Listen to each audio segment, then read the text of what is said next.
बुलढाणा लोकसभा मतदारसंघाचे महायुतीचे अधिकृत उमेदवार जाधव प्रतापराव गणपतराव यांच्या धनुष्यबाण निशाणीसमोरील 2 नंबरचे बटन दाबून बहुमतांनी विजयी करा, उंच भरारी विकासाची साथ देऊ महायुती सरकारची, एक मत देशासाठी, जिल्ह्याच्या विकासासाठी।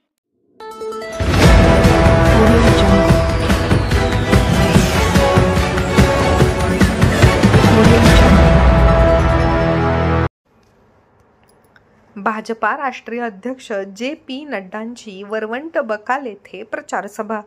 मोदींचे हात बळकट करण्यासाठी महायुतीच्या उमेदवारांना विजयी करा, जे.पी. नड्डा। भारत देश हा 2027 मध्ये तिसरी मोठी अर्थव्यवस्था बनेल।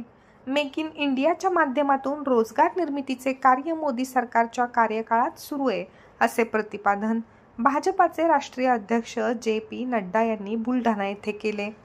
बुलढाणा लोकसभा मतदारसंघातील महायुतीचे उमेदवार प्रतापराव जाधव यांच्या प्रचारार्थ भाजपाचे राष्ट्रीय अध्यक्ष जे.पी. नड्डा यांची सभा संग्रामपूर तालुक्यातील वरवंट बकाल येथे आयोजित करण्यात आली होती। यावेळी मार्गदर्शन करताना ते बोलत होते। यावेळी व्यासपीठावर राज्याचे पाणी पुरवठा मंत्री गुलाबराव पाटील, उमेदवार प्रतापराव जाधव, खासदार रक्षाताई खडसे, आमदार संजय कुटे, आमदार आकाश फुंडकर, श्वेताताई महाले यांच्यासह महायुतीचे पदाधिकारी उपस्थित होते।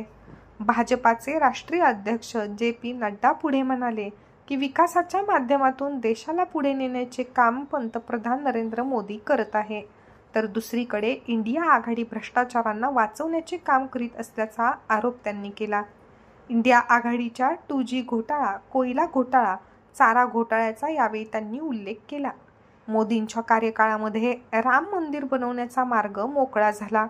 देशातील जनतेने मोदीजी यांच्या हातात स्थिर सरकार दिल्यामुळे विकासाची कामे संपूर्ण देशभर सुरू आहे। तेव्हा पुन्हा एकदा मोदीजींचे हात बळकट करण्यासाठी महायुतीच्या उमेदवारांना विजयी करण्याचे आवाहन त्यांनी केले।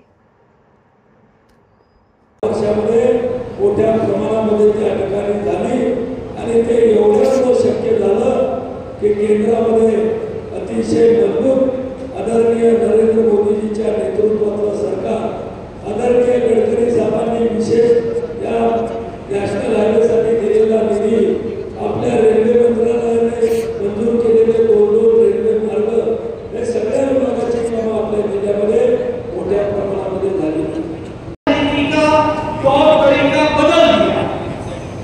भारत की राजनीति के चलने का रास्ता बदल दिया और भारत की राजनीति में जिसे कहा जाए कि एक परिवर्तन हुआ है।